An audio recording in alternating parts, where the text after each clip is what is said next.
Good morning students. पिछले class में पिछले वीडियो में हम लोगों ने पढ़ा था स्थिर वैद्युतिकी या विद्युत स्थैतिकी ब्रांच शुरू किया गया था। उसमें हम बताया था कि 2 चैप्टर हम पढ़ेंगे, विद्युत आवेश एवं क्षेत्र, विद्युत विभव एवं धारिता। पहला चैप्टर हमारा था विद्युत आवेश एवं क्षेत्र। तो आज हम लोग इस लेक्चर 2 में स्थिर वैद्युतिकी इलेक्ट्रोस्टैटिक्स के पहले चैप्टर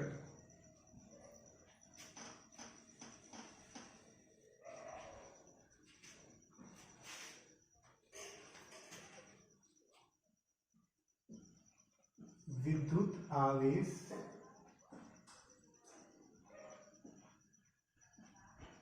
एवं क्षेत्र ये चैप्टर पढ़ रहे हैं। यही चैप्टर में शुरू किया था, विद्युत आवेश एवं क्षेत्र। इसमें हम लोग पढ़े थे विद्युत आवेश क्या है। तो आवेश के बारे में थोड़ी चर्चा कर लें कि आवेश बताया गया था। मैंने बताया था कि कलम को रगड़ते हैं बालों में तो ये कागज के टुकड़ों को आकर्षित कर लेते हैं। तो जिस गुण के कारण ये आकर्षित कर रहा है उसी गुण को हम आवेश कहते हैं। तो मतलब आवेश किसी वस्तु के पदार्थ का गुण होता है। हमने कल पढ़ा था, आवेशों के गुण पढ़ना शुरू किए थे। उसमें हमने 3 गुण पढ़े थे पिछले क्लास में कि आवेश के प्रकार। आवेश 2 प्रकार के होंगे, धन आवेश। कौन कौन आवेश? धन आवेश और ऋण आवेश। ये हमने पहला गुण पढ़ा था। दूसरे गुण में पढ़ा था हमने, गुण क्या उसके बारे में कह लीजिए कि आवेश जो है कैसी राशि है। तो एक बात हुई थी कि आवेश एक व्युत्पन्न राशि है। भौतिक राशियां 2 प्रकार की होती हैं, मूल राशियां और व्युत्पन्न राशियां। मूल राशियां 7 हैं, उन 7 में नहीं आता है, इसलिए मूल राशि नहीं है, व्युत्पन्न राशि है। अब बात आती है कि अदिश है कि सदिश। तो चूंकि गुण है इसलिए क्या होगा? अदिश राशि। कौन राशि है? अदिश राशि। ठीक है। अब भौतिक राशि तो मात्रक होगा, विमाएं होंगी। तो मात्रक हमने पढ़ा था एसआई मात्रक, कूलाम। इसके बारे में कूलाम ने बताया है। आवेश से जुड़ी घटनाओं के बारे में सबसे ज्यादा उन्हीं का कंट्रीब्यूशन जाता है। उनके सम्मान में आवेश का मात्रक क्या रखा गया? कूलाम। और विमीय सूत्र एटी, ये हमने देखा था। एटी कैसे आया था? एक फॉर्मूला पढ़ा है 10th क्लास में, I = Q/T। आवेश के प्रवाह की दर को विद्युत धारा कहते हैं। यहाँ से Q हो जाएगा I × T। Q आवेश है, I क्या है? धारा। विमा क्या होती है? A। और T क्या है? समय, AT। इसका भी निश्चय होगा। ठीक है। तीसरा हमने गुण पढ़ा था आकर्षी एवं प्रतिकर्षी गुण। आकर्षी प्रतिकर्षी का मतलब हुआ, ये एक्सपेरिमेंटली देखा गया था कि जब धन आवेश और धन आवेश होंगे तो इनके बीच में प्रतिकर्षण होगा, रिपल्सन होगा, एक दूसरे को दूर धक्का देंगे। माइनस माइनस होगा तो भी प्रतिकर्षण ही होगा, जबकि प्लस और माइनस होगा तो आकर्षण होगा। मतलब हमने लिखा था कि समान प्रकृति के आवेशों, तो धन धन में प्रतिकर्षण, ऋण ऋण में प्रतिकर्षण, जबकि धन और ऋण में आकर्षण। इतना हमने गुण पिछले क्लास में पढ़ा था। और कुछ अन्य गुणों की बात करेंगे। जैसे हमने यहाँ देखा कि आवेश एक अदिश राशि है। कोई किसी भौतिक राशि को हम जोड़ सकते हैं। जोड़ने के दो तरीके होते हैं, सदिश योगफल और अदिश योगफल। अब बात है कि ये कैसे जोड़ेंगे, सदिश योगफल से कि अदिश योगफल से। तो चूंकि आवेश एक अदिश राशि है, इसलिए अदिश योगफल का मतलब बीजगणितीय योगफल। तो अगला गुण हम लिखेंगे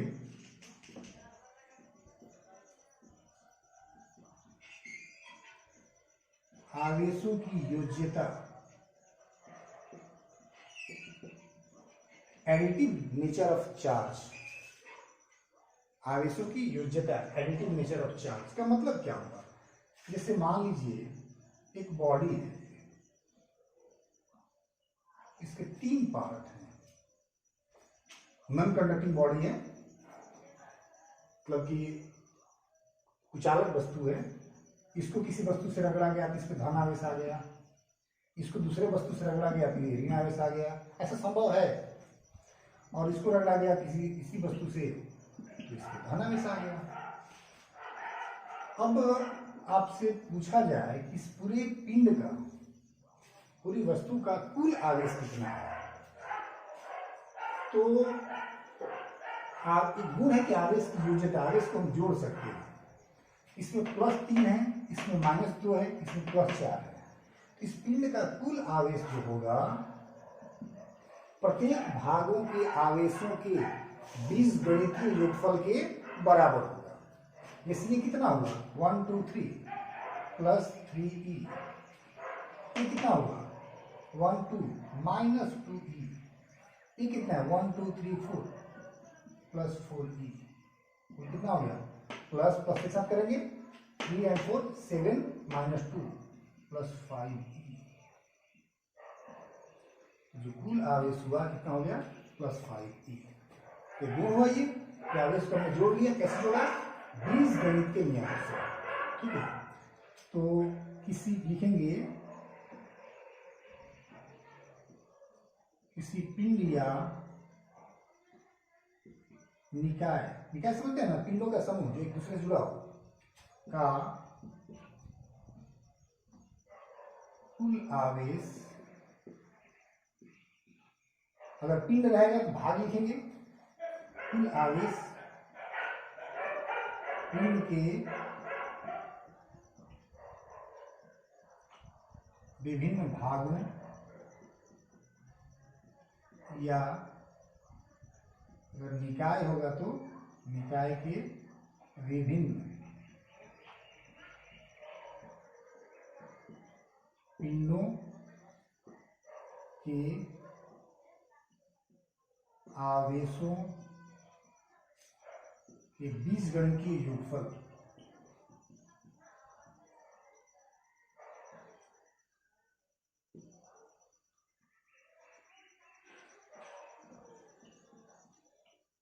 बीजगणितीय योगफल के बराबर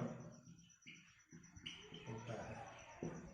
एग्जाम्पल ये देख सकते हैं क्या, एक पिंड है, इसके 3 भाग हैं, तीनों भाग के अलग अलग आवेश हैं, अलग अलग प्रकृति के लिए संभव है। अलग अलग वस्तुओं से रगड़कर, जैसे कांच है, कांच को अगर रेशम से रगड़ेंगे तो प्लस आवेश आएगा, वही फर से रगड़ेंगे तो कांच पर ऋण आवेश आ जाएगा। तो एक ही वस्तु पर धन आवेश भी आ सकता है, ऋण आवेश भी आ सकता है, अलग अलग वस्तुओं से रगड़ने पर। तो ये मान लो कोई वस्तु है, कोई इस तरह की वस्तु है जिसकी इस भाग में प्लस आवेश है, इस भाग में ऋण आवेश है, इस भाग में प्लस आवेश है। तो कुल आवेश कितना हुआ, तो सभी आवेशों का बीजगणितीय योगफल ले लेंगे, +3 -2e +4e, कितना हो जाएगा 4 3 और 4 7 -2 5e। कुल आवेश कितना हो गया। ठीक, ये गुण हुआ कौन सा, आवेशों की योज्यता। ठीक है, अगला गुण देखते हैं।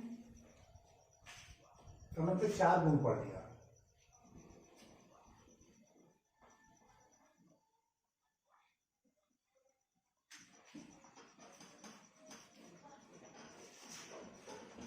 एक और गुण है आवेश का स्थानांतरण। से आवेश जो है एक स्थान से दूसरे स्थान, एक स्थान से दूसरे स्थान, या एक वस्तु से दूसरे वस्तु पर जा सकता है। जैसे कोई एग्जांपल, तो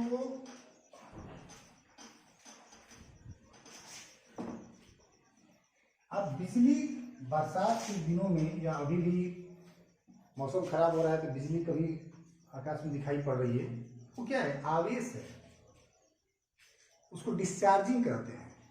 बादल हवा में आकाश में घूम रहे होते हैं तो घर्षण की वजह से आवेश उन पर उत्पन्न हो जाता है, और जब बादल टकराते हैं तो आवेश वहां से डिस्चार्ज होता है, अलग होता है। तो आकाश से वो जो आवेश है बहुत ही अधिक मात्रा में वो जमीन तक आकर, कभी सुने होंगे वज्रपात हुआ और लोग मर गए या कुछ नुकसान हुआ, तो आवेश ही है। कहाँ आया, एक स्थान से, आकाश से जमीन पर आ गया, एक स्थान से दूसरे स्थान, या एक वस्तु से दूसरे वस्तु में भी चला जाता है। जैसे हम लोग कल पिछले वीडियो में देख रहे थे कि इसको बाल में रगड़े, कागज सट गया, फिर कागज अलग हो गया, क्योंकि इसका आवेश कागज पर भी चला गया। तो एक वस्तु से दूसरे वस्तु में, ये एक स्थान से दूसरे स्थान पर जा सकता है। तो अगला गुण लिखेंगे, नंबर 5 आएगा ना, आवेश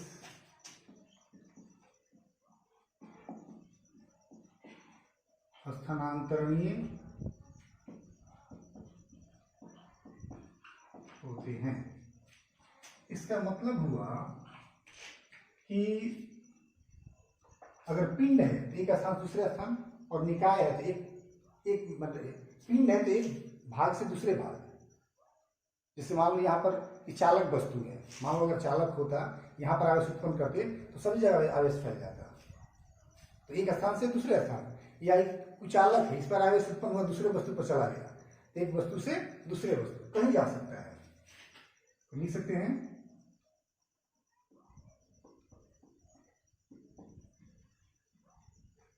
किसी चालक पिंड का आवेश उसके एक भाग से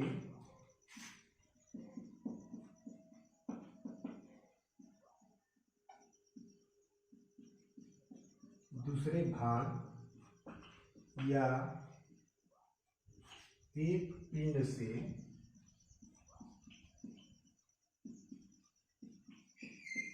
दूसरे पिंड पर स्थानांतरित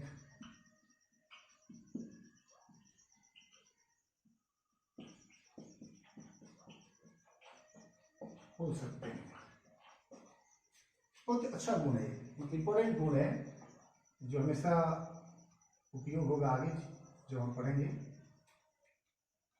कि किसी चालक का, चालक पिंड दो तरह के होते हैं, चालक और कुचालक। चालक पिंड होगा तो एक भाग से दूसरे भाग में, जैसे एक कलम अगर चालक होता, इसको हम यहाँ पर बाल में रगड़ते, यहाँ पर तो आवेश यही नहीं रहता था, इसके सतह पर चारों ओर फैल जाता। लेकिन कुचालक है तो यहीं पर रहेगा, हाँ इससे संपर्क में दूसरा वस्तु आएगा उस पर चला जाएगा। तो वही मैं लिखा है, चालक पिंड के का आवेश उसके एक भाग से दूसरे भाग, या एक पिंड से, कलम से कागज में चला गया था, दूसरे पिंड पर स्थानांतरित हो सकते हैं। ठीक,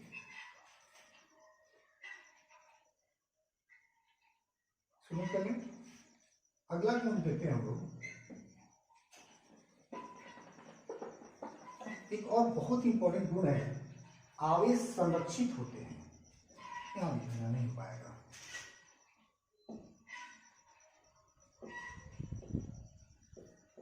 बोर्ड बहुत छोटा है, इसी पे किसी तरह से काम चल रहा है हम लोग का। आवेश संरक्षित होते हैं। कंजर्वेशन ऑफ चार्ज, जैसे आप लोग 9th क्लास में पढ़े होंगे ऊर्जा का संरक्षण सिद्धांत, याद होगा आप लोग पढ़े होंगे कि ऊर्जा न तो नष्ट होती है न ही उत्पन्न होती है, एक रूप से दूसरे रूप में परिवर्तित होती है। वैसे ही आवेश के साथ है, आवेश भी संरक्षित रहता है, मतलब ये कि हम आवेश को उत्पन्न नहीं कर सकते। ठीक है, जैसे अब आप कहेंगे कि हमने कलम को रगड़ा बाल में तो कलम पे तो आवेश आ गया था, तो आपने आवेश उत्पन्न नहीं किया, वस्तु को आवेशित किया। कैसे, ये देखिए, मान लो कोई भी दो पिंड है, ए हर वस्तु में धन आवेश ऋण आवेश होते हैं। सामान्यतः वस्तुएं उदासीन होती हैं। उदासीन होने का मतलब जितना धन आवेश उतना ऋण आवेश। इसका आवेश कितना है? अभी अब पढ़े हैं आवेशों की योज्यता। +2e -2e कुल कितना हो गया? 0। एक दूसरी वस्तु है बी, कुछ भी हो सकता है,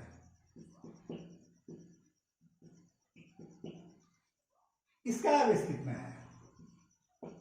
अगेन 0। 1 2 3 +3, 1 2 3 -3, फिर 0 हो गया। अगर हम इन दोनों को रगड़ दें आपस में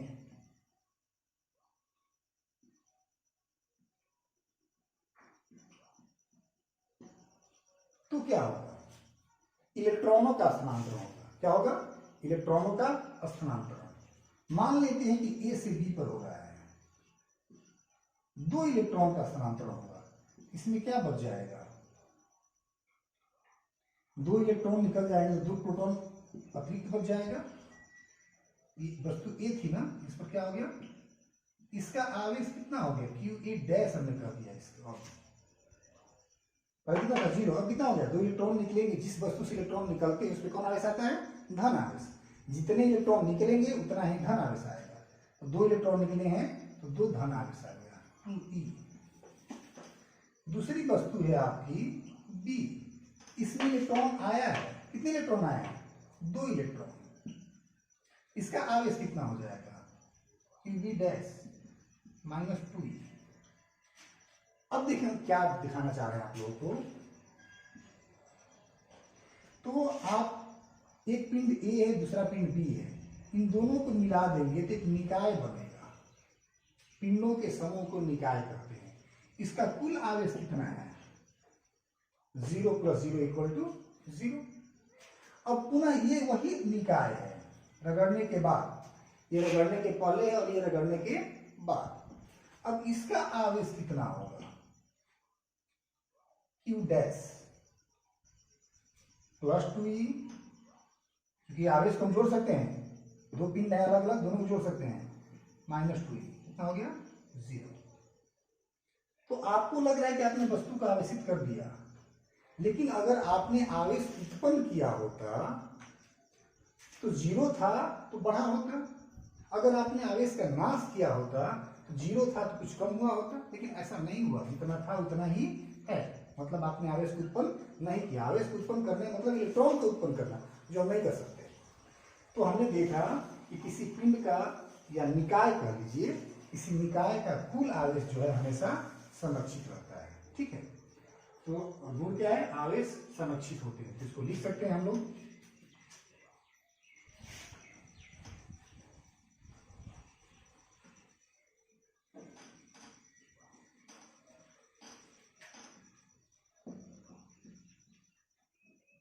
किसी निकाय का कुल आवेश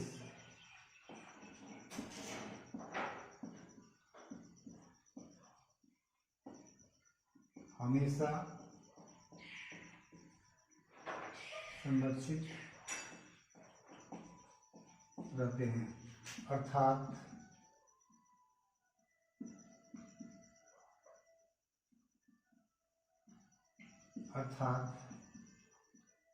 आवेश न तो उत्पन्न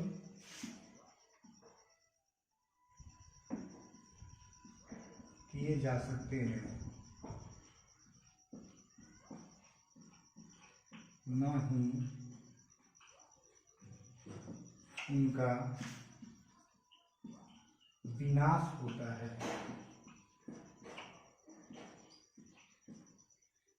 विभिन्न क्रियाओं द्वारा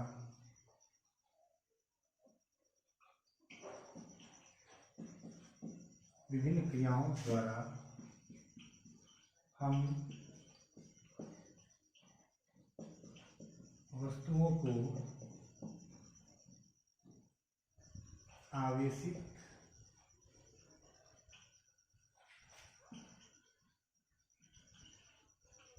कर सकते हैं। ठीक है। कि बहुत इंपॉर्टेंट गुण है।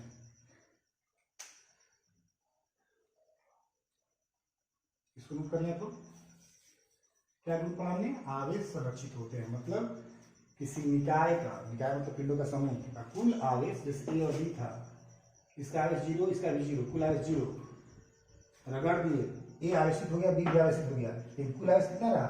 0 ही रहा। आवेश बढ़ा न घटा, कुल आवेश हमेशा संरक्षित रहते हैं, अर्थात आवेश न तो उत्पन्न किया जाता है न ही इनका विनाश होता है। विभिन्न क्रियाओं द्वारा, क्रिया क्या है यहाँ पर? रगड़ना, रगड़ के हम ए और बी दोनों को आवेशित कर दिए। ठीक है, देखिए बहुत इंपॉर्टेंट गुण। और अंतिम गुण, बहुत सारे गुण हैं, जैसे एक गुण समझ सकते हैं कि आवेश हमेशा द्रव्यमान के साथ जुड़ा होता है। मतलब आवेश कहाँ आएगा? किसी वस्तु पर आएगा। जैसे एक कलम है, अभी आवेशित नहीं है, इसमें द्रव्यमान है, आवेश नहीं लेकिन द्रव्यमान है। ठीक है, मतलब बिना आवेश के द्रव्यमान हो सकता है, लेकिन बिना द्रव्यमान के आवेश संभव नहीं है, क्योंकि आवेश कहाँ आएगा? किसी वस्तु पर आएगा। एक और इंपॉर्टेंट गुण पढ़ते हैं हम लोग, बहुत इंपॉर्टेंट गुण है।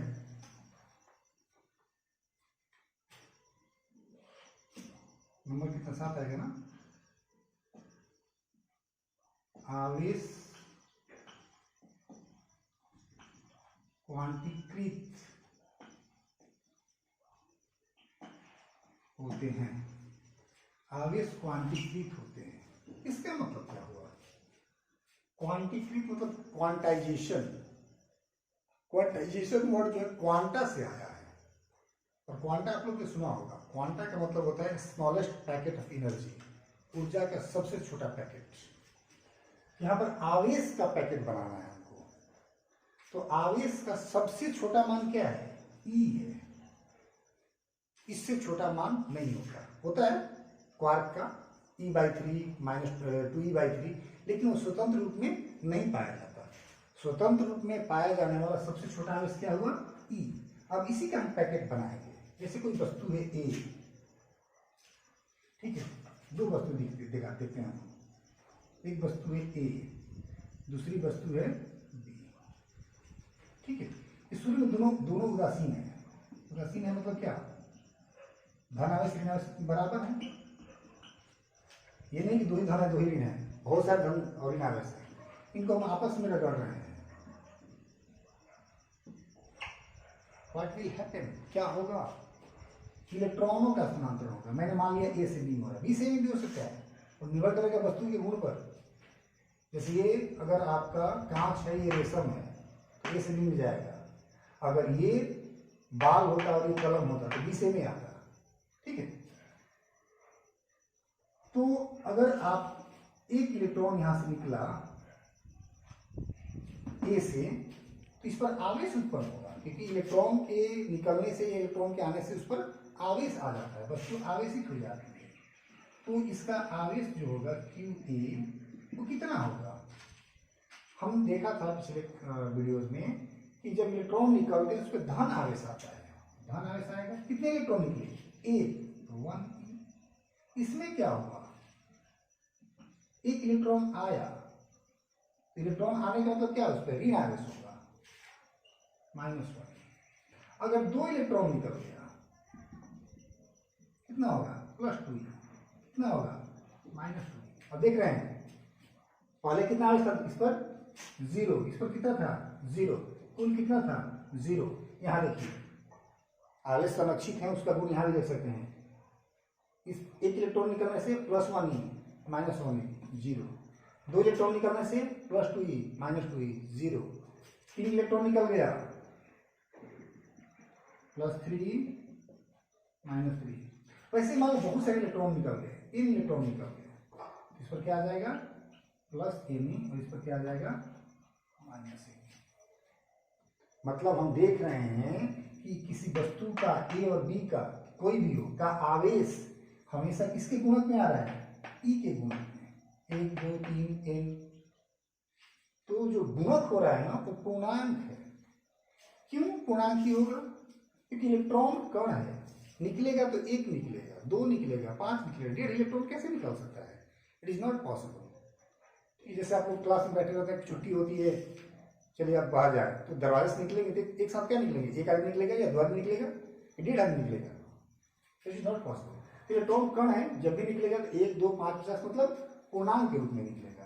तो हम कह सकते हैं कि किसी पिंड का जो आवेश होगा वो किसके बराबर होगा, Ne के बराबर होगा, और N या तो प्लस होगा या माइनस। तो आपको दो फॉर्मूला मिला, Q बराबर प्लस Ne और Q बराबर माइनस Ne। ठीक है, जहां पर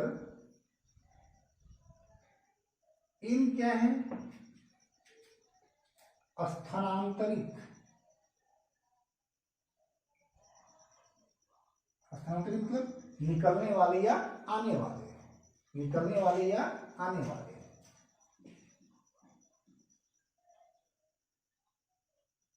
इलेक्ट्रॉनों की संख्या है, और n का मान क्या होगा, जब भी होगा 1 2 3 5 50 10 के पावर 3 डॉट डॉट डॉट कुछ भी हो सकता है। और E का मान जानते हैं आप, E बराबर कितना होता है 1.6 10 के पावर -19 कूलम। ठीक, तो हमारे पास दो फॉर्मूला मिला, प्लस Ne माइनस Ne। ठीक है, तो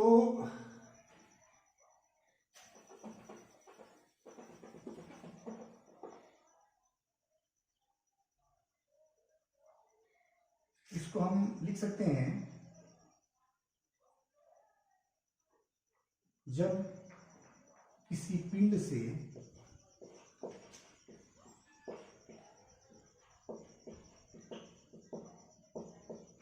इलेक्ट्रॉन निकलते हैं तो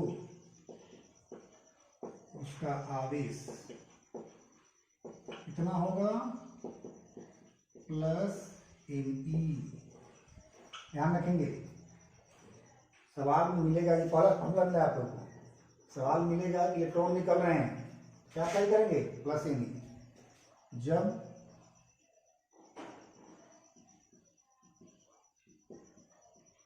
इलेक्ट्रॉन किसी पिंड में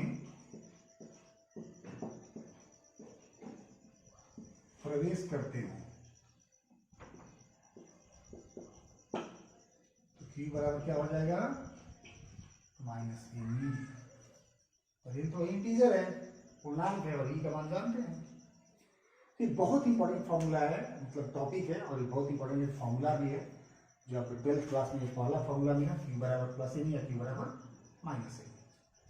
अब इस टॉपिक से न्यूमेरिकल क्वेश्चन पूछे जाते हैं, बहुत छोटे छोटे न्यूमेरिकल्स होते हैं, और इससे मेनली 3 तरह के 3 टाइप के न्यूमेरिकल पूछे जा सकते हैं। तीनों क्या होगा, थोड़ा तीनों बारे में थोड़ा चर्चा कर लेते हैं आप लोगों से, नोट कर लीजिएगा। नोट करने के लिए तरीका मैंने बताया था आप लोग को कि जब पूरा हो जाए तो वीडियो को पॉज करके स्क्रीनशॉट ले लिया कीजिए, उसको नोट करके फिर आगे बढ़िए। तो हम कुछ सवाल देख रहे हैं, इसमें सवाल 3 तरह के हो सकते हैं, हम तीनों सवाल एक साथ लिख दे रहे हैं। पहले तरह के सवाल में पूछेगा कि किसी वस्तु से इलेक्ट्रॉन निकल रहे हैं या आ रहे हैं तो उसका आवेश कितना होगा, और धनात्मक होगा कि ऋणात्मक। जैसे मान लीजिए कलम है, इसमें 20 इलेक्ट्रॉन आ गए तो इसका आवेश का मान कितना होगा, और आवेश धनात्मक होगा कि ऋणात्मक। ये पहले तरह का सवाल होगा। या निकलने वाले पूछ सकते हैं कि 20 इलेक्ट्रॉन निकल गए तो इसका आवेश का मान कितना होगा और प्रकृति क्या होगी। दूसरे तरह के सवाल में पूछेगा कि दिया रहेगा एक वस्तु है, इस पर 20 कूलम का आवेश है। कितना आवेश है, 20 कूलम का, और दिया रहेगा प्लस है कि माइनस, तो प्लस 20 कूलम का आवेश है। तो पूछेगा जब प्लस है मतलब क्या, इलेक्ट्रॉन आए हैं कि निकले हैं, इलेक्ट्रॉन निकले हैं, तो 20 प्लस 20 कूलम का आवेश है तो कितने इलेक्ट्रॉन निकले हैं, मतलब आप इलेक्ट्रॉनों की संख्या निकालनी होगी, n का मान निकालना होगा। ठीक है, और तीसरे तरह का सवाल पूछता है कि आवेश दिया रहेगा, कह रहा है कि मान लो कोई एक आवेश है किसी वस्तु पर संभव है, तो संभव कब होगा? आवेश है मतलब क्या, या तो इलेक्ट्रॉन आया है इलेक्ट्रॉन निकला है, तो उस केस में परिस्थिति में क्या करेंगे हम लोग कि निकलने वाले या आने वाले इलेक्ट्रॉनों की संख्या निकालेंगे, मतलब n का मान निकालेंगे। अगर n पूर्णांक आता है तो कहेंगे कि आवेश संभव है, अदरवाइज नहीं। इसलिए देखिए सवाल ऐसे समझ में आएगा, हम लिखते हैं और छोटे छोटे सवाल लिखते हैं बस छोटे छोटे लैंग्वेज में। किसी पिंड से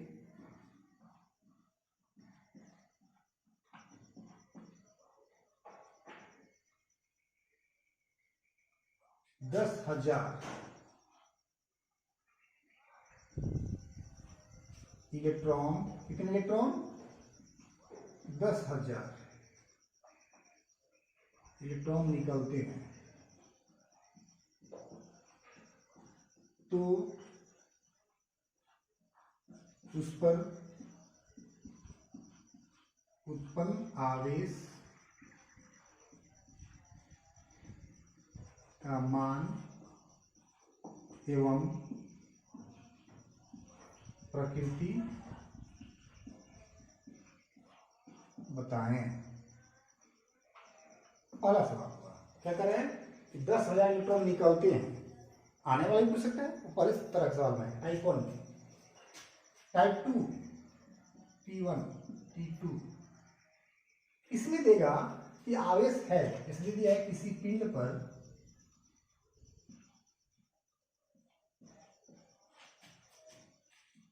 बीस कूलम का प्लस 20 कूलम, या लिखेगा 20 कूलम का धनात्मक आवेश है, 20 कूलम का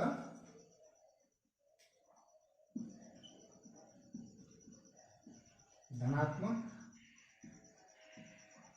आवेश है, तो उस पिंड से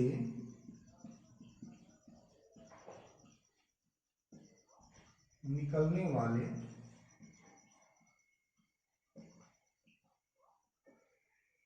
इलेक्ट्रॉनों की संख्या बताएं।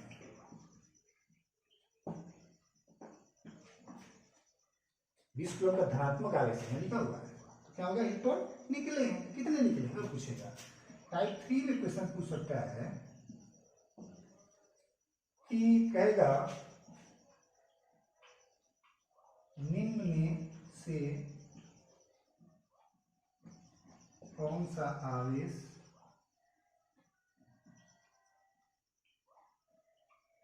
किसी पिंड पर संभव है। 3 मान दे दिया, पहला दे दिया 1.6 प्लस में दिया 1.6 10 के पावर -18 कूलम, बी में दे दिया -3.2 गुणे 10 के पावर -12 कूलम, और सी में दे दिया प्लस 4.8 गुणे 10 के पावर -25 कूलम या -20 कूलम।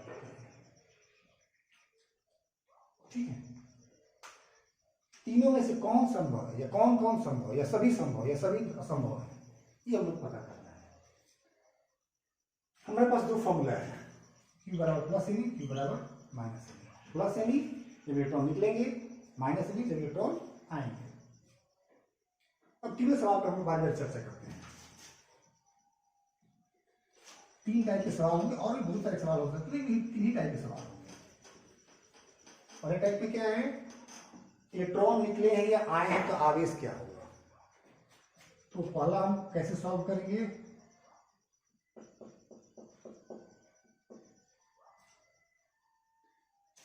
इसमें दिया हुआ है निकलने वाले इलेक्ट्रॉनों की संख्या कितनी है। निकलने वाले इलेक्ट्रॉन की संख्या मतलब क्या दिया गया है, n बराबर 10,000 10 गुणे 1,000, ठीक ना, 10,000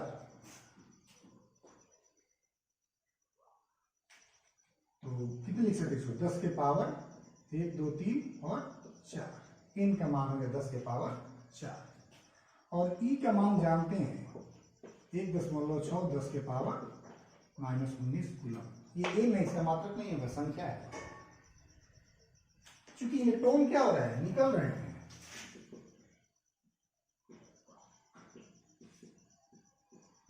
इलेक्ट्रॉन निकलते हैं, अतः कौन सा फॉर्मूला अप्लाई करेंगे? प्लस एन या minus N? Plus N.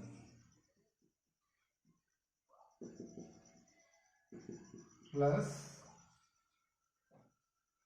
N कितना है? 10 के पावर 4 और ई कितना है? 1.6 10 के पावर -19 कूलम। गुणा कर दीजिए। 1.6 10 के पावर 4 10 के पावर -19। 10 के पावर आधार समान होता है तो पावर को जोड़ देते हैं। -19 + 4 कितना हो जाएगा? -15। ये आवेश हो गया। प्रकृति क्या होगी? क्या है? प्लस है कि माइनस है? प्लस है, तो प्रकृति धनात्मक होगी।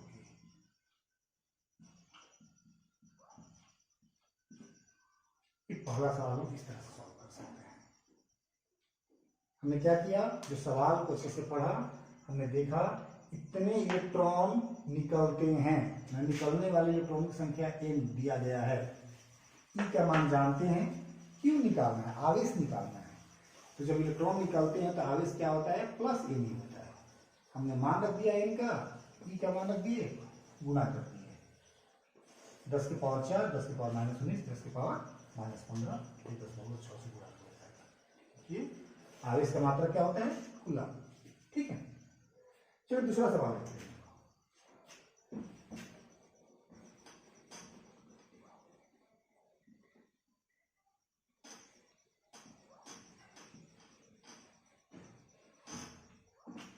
दूसरा सवाल,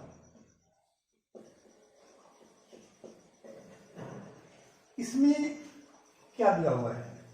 किसी पिंड पर 20 कूलम, मात्रक से भी समझ सकते हैं। 20 कूलम मतलब किसका मान दिया है? आवेश का मान दिया है। तो Q का मान दिया है,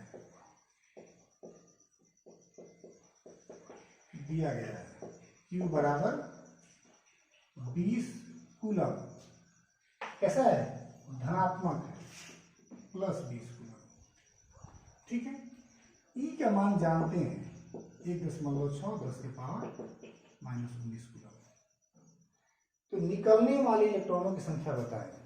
निकलने वाले के लिए फॉर्मूला क्या होता है? जब इलेक्ट्रॉन निकलते हैं,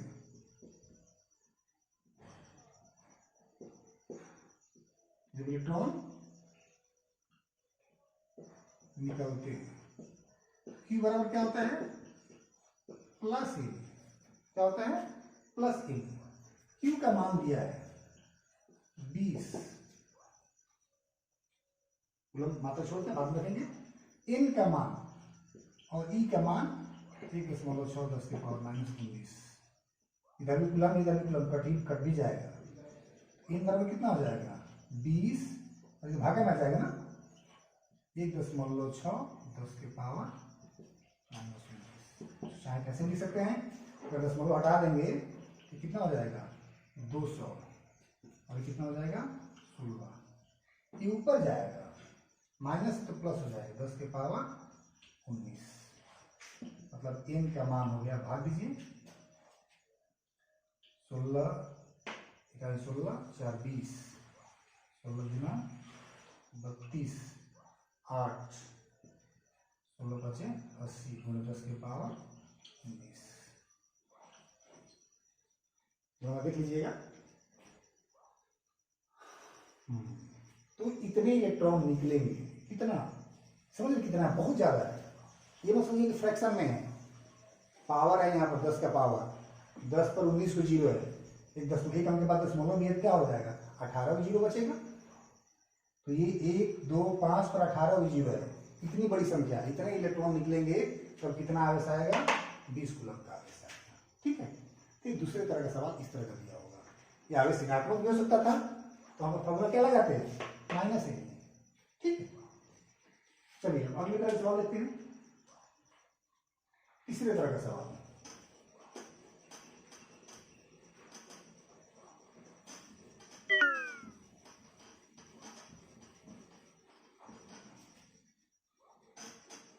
कह रहा है कि कौन सा संभव है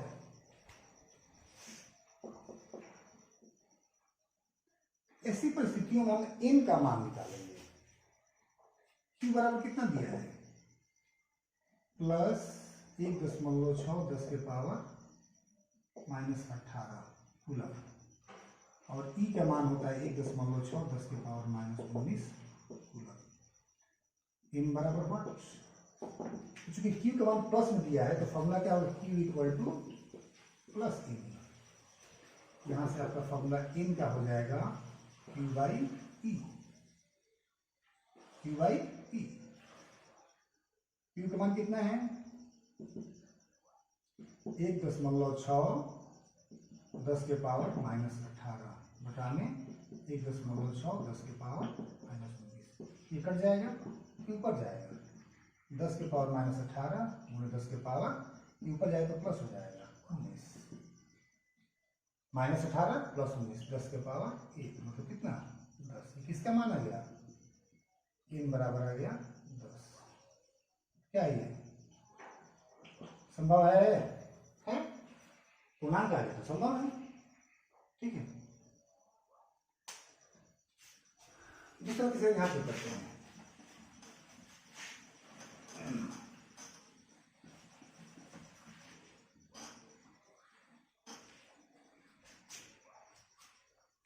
बी, क्यू का मान दिया है -3.2 10 के पावर -12 कूलम। ई का मान जानते हैं 1.6 10 के पावर -19 कूलम। क्योंकि क्यू बराबर, क्योंकि आगे ऋणात्मक दिया है तो फॉर्मूला क्या होता है -1। यहां से n कितना हो जाएगा q by minus, q by minus, ठीक है। q का मान रखिए -3.2 10 के पावर -12 बटा में ई का मान 1.6 10 के पावर -19। माइनस माइनस कैंसिल हो जाएगा, 1.6 से 2 बार कट जाएगा, 3.2 2 गुणा 10 के पावर -12 गुणा 10 के पावर +19। क्या हो गया n का मान 2 गुणा 10 के पावर -12 और +19 7 हो गया ना, इतना है। पूर्णांक है, क्या संभव है, ठीक है। अब तीसरा चेक करते हैं, थर्ड सी।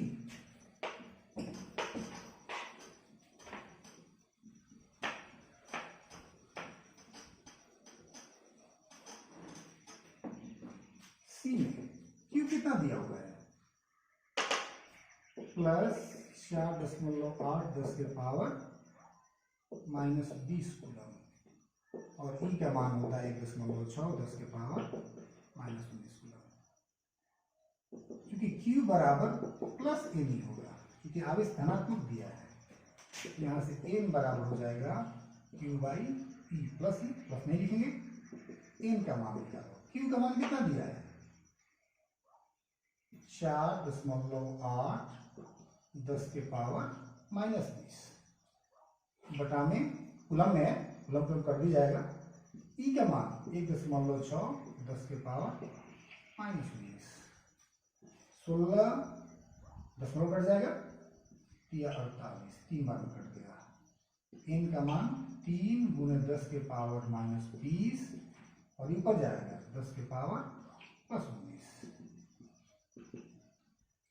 10 के पावर -20 10 के पावर -19 कितना हो जाएगा 3 गुणे 10 के पावर -1। -1 मतलब क्या बटा में हो जाएगा, तो n बराबर 3 बटा में 10 के पावर 1, तो 3 बटा में 10 मतलब 0.3। n का मान आ गया 0.3। संभव है, असंभव, संभव नहीं है। तो इस तरह से आप सवाल बना सकते हैं, और भी किताबों में आप लोगों को सवाल मिलेंगे, इनको सॉल्व कीजिए। जो प्रॉब्लम होगी आप कमेंट में लिख के बता सकते हैं। जो भी प्रॉब्लम होगी उन समस्याओं को दूर किया जाएगा। और आज इतना जानते हैं। अभी हमने क्या पढ़ा, आवेश से गुण पढ़ रहे थे, इतना इनफ है। वैसे और तो कोई चर्चा कर देंगे आप लोगों से। अगले क्लास में हम लोग आवेश का वितरण पढ़ेंगे, सतत आवेश वितरण, कंटिन्यूअस डिस्ट्रीब्यूशन ऑफ चार्ज। आज जानते हैं, आज के लिए इतना ही। धन्यवाद।